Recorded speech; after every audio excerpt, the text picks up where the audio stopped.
Hello friends.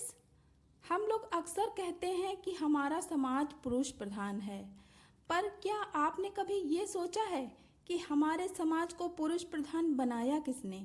तो जानते हैं, इसमें सबसे बड़ी भूमिका हम औरतों की ही है। हमने ही शुरू से ही ऐसे ही अपने जीवन को बिताया है कि कभी हम पिता की छत्र छाया में, तो कभी भाई, तो कभी पति की छत्र छाया में रहे हैं। और हमने हमेशा यही सीखा है कि लड़कियों को घर के काम करने हैं, और हम अपनी बेटियों को भी यही सिखाते हैं। बेटियों से घर के काम करवाते हैं, बेटों से नहीं करवाते। लड़कियों को घर वाले ये एहसास दिला देते हैं कि घर के काम करने की जिम्मेदारी तुम्हारी है, ना कि लड़कों की। पढ़ाई के साथ साथ घर के काम भी उसी से करवाते हैं। जब शादी के लिए लड़के वाले देखने आते हैं तो लड़कियों की ही नुमाइश लगाई जाती है, और हम महिलाएं ही 10 तरीके के सवाल पूछती हैं। और फिर दहेज की मांग भी तो हम ही औरतें करते हैं। माँ खुद ही अपनी बेटी को सिखाती है कि ससुराल वाले और पति जैसा भी बर्ताव करें, तुम जबान मत लड़ाना, चुप रहना। और जब बहू घर आती है तो ससुराल वाले सारी उम्मीदें उसी से लगाते हैं कि वही घर संभालेगी, चाहे फिर वो वर्किंग वुमेन ही क्यों ना हो। ऑफिस जाने से पहले खाना बना कर जाएगी, वापस आकर भी वही सारे काम समेटेगी। उसकी थकान का किसी को ख्याल नहीं रहता। वहीं जब बेटा ऑफिस से आता है तो घर में सब लोग कहते हैं कि वो बहुत थक गया होगा, और वहीं बहू का किसी को ध्यान नहीं। यहाँ तक कि अगर कोई लड़का किसी लड़की के साथ गलत काम करता है तो भी हम अपनी बेटी को ही दोष देते हैं कि तुम सलीके से कपड़े पहनो। हम कभी लड़कों को दोष नहीं देते, हमेशा लड़कियों को ही दोष देते हैं।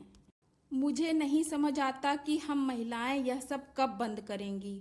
आज का युग काफ़ी बदल गया है, हमारे समाज में काफ़ी बदलाव आया है, पर इसके बावजूद भी हमारे देश में बहुत जगह ऐसी मानसिकता के लोग पाए जाते हैं। और आश्चर्य तो तब होता है जब एक औरत ही दूसरी औरत को नहीं समझ पाती, और हम फिर पुरुषों को दोष देते हैं कि पुरुष प्रधान है समाज का। अब इसमें हर पुरुष की गलती नहीं है, उनको भी हम ही ने ऐसा सोचने पर मजबूर किया है कि वही प्रधान है समाज के। जबकि सही चीज़ तो ये है कि समाज का कोई एक प्रधान नहीं होता, बल्कि जब स्त्री और पुरुष दोनों मिलकर समाज में काम करते हैं तभी हमारा समाज विकसित होता है। जैसे कहा भी गया है, स्त्री और पुरुष दोनों एक ही गाड़ी के पहिए हैं, और किसी एक के ना होने से संतुलन बिगड़ सकता है। आज हर जगह, चाहे वो गांव हो या शहर हो, हर जगह महिला सशक्तिकरण की चर्चा हो रही है।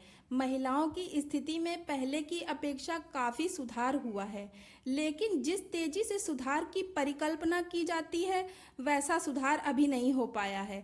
सामाजिक परिवेश में विभिन्न भूमिकाएं निभाते हुए महिलाएं आज हर क्षेत्र में पुरुष के कंधे से कंधा मिलाकर चल रही हैं, लेकिन आज भी देश के कई हिस्सों में समाज उनकी भूमिका को नज़रअंदाज करता है।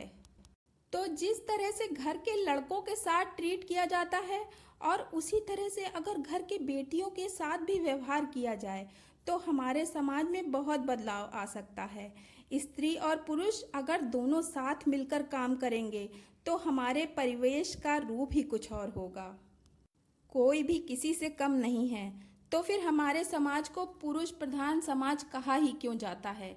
मेरे हिसाब से ये कहना एकदम गलत है कि पुरुष प्रधान समाज है। हमारे समाज में कोई एक प्रधान नहीं है, बल्कि दोनों स्त्री और पुरुष दोनों ही प्रधान हैं, और दोनों का ही सामंजस्य हमारे समाज को विकास की गति प्रदान करेगा।